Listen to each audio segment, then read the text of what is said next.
Hey you guys, so today we are looking at this, which is Dreadnok Ripper G.I. Joe classified series, member of Cobra. Interesting thing, he's not in the book. I'm surprised. I've gone through all the book. Was he called? I presume he was always called Ripper. There's buzzer on the back. I think $5.95, $6.95 in Canada. Yeah, he's not in here, and I've kind of gone through it and I can't find any. There's buzzer. Chuckles. Chuckles is literally in the post at the minute. He looks very buff in this, I have to say. He's in the post at the moment.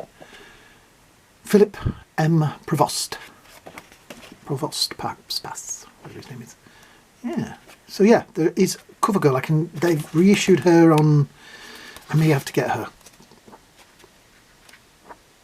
But yeah, Cross Country was always a favourite. Yeah, so he's not in here unless they called him something different. Yeah. Yep, not in there. So that was kind of sad. I didn't get to read his bio. Anyway, this is Ripper with his thing for removing people from car accidents. Then we have his barcode on the side if you want to scan that. There we go. He's 102. Not that he's 102 years old. He's probably a lot younger than that. So yeah, I should Google who he is. This has come from Hong Kong, obviously, because over here in the UK we have trouble getting these things. They are kind of shipped into us. One of the things that always annoys me that people go on about, you know, anything that comes from Hong Kong being bootleg. I'm just I can't spell now. No, that's Judge Dredd. Not. I think I spelled that wrong. G.I. Joe. There we go. Ripper. There we go. So, Dreadnok Ripper. Accept all, yes, okay. Harry Nod. Tasmania. So he's from that part of the world. Arguably the most destructive of the Dreadnok Ripper was born with a mean streak. Legend has it he was kicked out of a nursery school for aggravated assault and running a candy extortion racket. His childhood was a blur of junior correction facilities, each one a vain effort to scare him straight. Instead, they made him tougher and cockier. It got so that even Tasmanian biker gangs kicked him out for being too nasty. He found a home with the Dreadnoks, who disregarded his profound lack of hygiene in favour of his destructive talent. Ripper specialises in unorthodox edged weaponry like the gas-powered pile driver he carries with him. There we go. Yeah. Coolio. So yeah, this was one of my... I loved the Dreadnoks as a kid.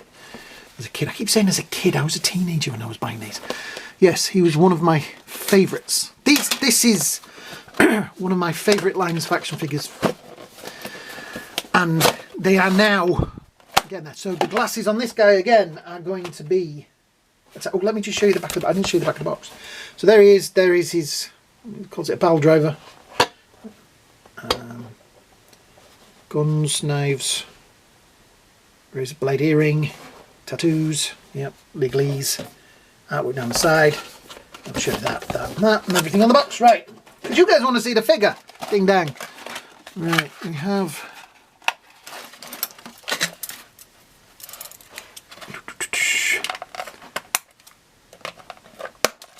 Yeah, I was such a fan of these guys as a kid. Nice artwork on the back there. They were my... Just as I was getting to that age, and because there was the comic book as well, and I was really into the comic books at this point. Oh, it's a stiff joint. There we go. We'll move that a little bit. And we'll move on a little bit. There we go. Right. I should warm him up really, but... So the earring is on there, but they haven't painted it as silver as the one on the box. No, I can get some silver paint. There's also razor blades on his thing. There's facial tattoos, hand grenades, Grim Reaper on that shoulder. That's like some kind of Mallory thing.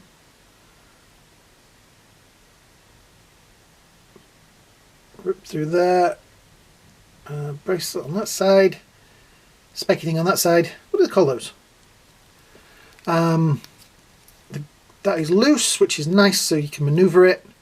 Chain, belt buckle, shin pads, knee pads. Shins are there. And the boots, which are very nice. He has a peg on the back there. Yeah. So we can get him a stand. He does seem to be a little bit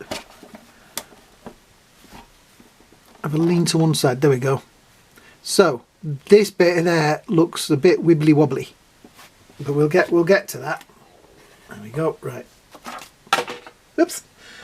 Moving the ruler out of the way. So let's see what's in the box. Oh, what's in the box?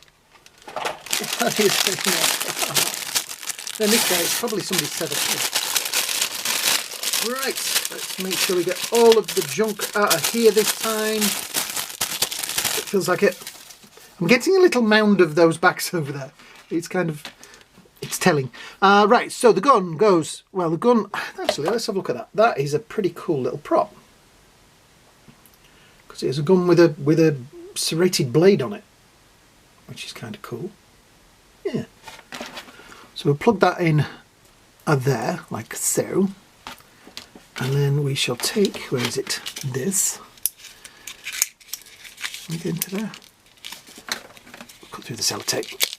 Excellent. So there is a knife in there as well. I think that's probably just worked its way in there. And his gun. Right. So where's the clip? I'm guessing the clip goes that way. Well, it's the way it's going. There we go. Right. So there is the rifle, which is a pretty nice rifle, I have to say. But they could have put a little bit more silver on some of these, I have to say. Nice blade with like the knuckle dusters on it, which will go nicely in like so. Now this necklace with the dog tags is going to be a pain in the tush because it's going to move around there. Look at its level. Right, he has the glasses, and these have, oh right, they sit a lot better because they hook behind his ear. Oh, that's a lot better. There you go. See, they fit, and they're going to stay on. Excellent. Right, I'm just going to lay him there a second while we look at this, which is his. I think they call them the jaws of life, but these look more like a jaws of death. Nice little pipe on there. This bit which opens and closes. I don't think he did that on the original one. I think they were just sort of set like that. This bit moves as well. A little bit of dry brush, sort of gunmetal colour over there. Yeah, I kind of like it. So I'm now trying to think, what did I do with the box? He's going to hold it in that hand, isn't he? Well, ding dang, we're going to make him hold it in that hand, even if we have to struggle. There we go. That went in pretty easy. And in the other hand, he's going to hold. It kind of holds like that. You can see on the box. So I think it's going to be more a case of getting it into his hand. It is very cold today, and I should really have put the heating on because all the action figures I'm videoing this morning are kind of cold and they don't want to move. So I'm going to try that hand first.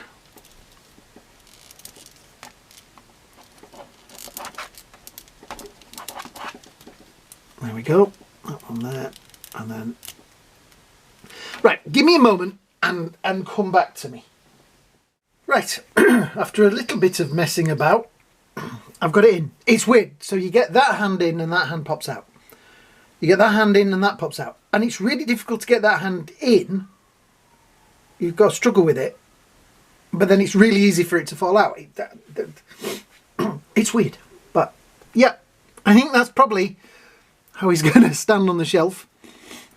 Because that hand's slightly, you see, look, as you turn that, there we go. Yeah, it's going to be something in that. That is bugging me. That I need to get some silver paint and just dip dip over that. So everything fits reasonably well.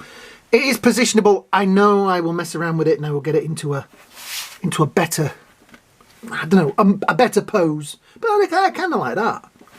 Just out of interest, I haven't done the articulation. I know, I'm going to get around to it. Just out of interest, there is his brother-in-arms, who I have had to pick those glasses up already twice this morning. There you go. Yeah. His are great. These are a nightmare and should have just been moulded onto his face like the original ones were. You can't even sort of say, right, I'm going to bend them like that, and because they just don't. They just want to throw themselves off his face. Well, actually, that's... You get it behind one ear, and it comes off the other ear. As you see, when I was picking my glasses, that's why I got these, because they don't have ears on them, if that makes sense. Yeah, so let's just do a quick... See, that's come out again. So articulation-wise, the usual stuff. He has his elbow joints, his shoulder joints there like so, swivel, pivot, elbow up, pinless joints again as well, which is nice. That little bit there is a little loose and a little wibbly wobbly. Forward crunch, back crunch, not painted in there, which is a shame. Leg out, leg forward, leg kind of back, drop down, swivel in the thigh. The knee joint, I'm not even going to try and move that. I tried it earlier. And they are very stiff. So for now, he's going to stay like that. There is pivot in the top of the boot. Swivel, pivot, swivel. And pivot in the foot. So you are going to get him into a more action pose. That is going to bug me because it is... There is a swivel there, but it's just like it's not down far enough. So I may have to have a look at that. So yeah, I do like the figure. I have to say, let me just do a quick... Somebody will ask me. Because every time I don't do it, somebody asks me. You didn't say how tall it was. 6.5 inches or 16 and a bit. 16.5 and a bit centimetres. So yes. So yeah, I like it. I think it's a great figure. The art, the paint apps and things like that are great. The glasses stay on wonderfully compared to his teammate, who is laid over. He's laid down there, and I can see the glasses like, we're gonna fall off. You're gonna lose us. Right.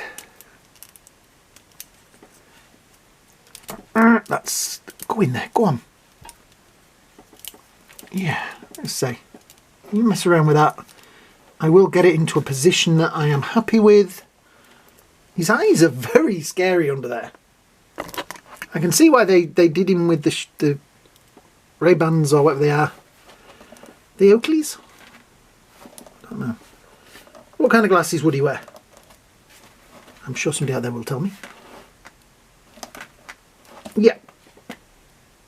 So he does stand reasonably well.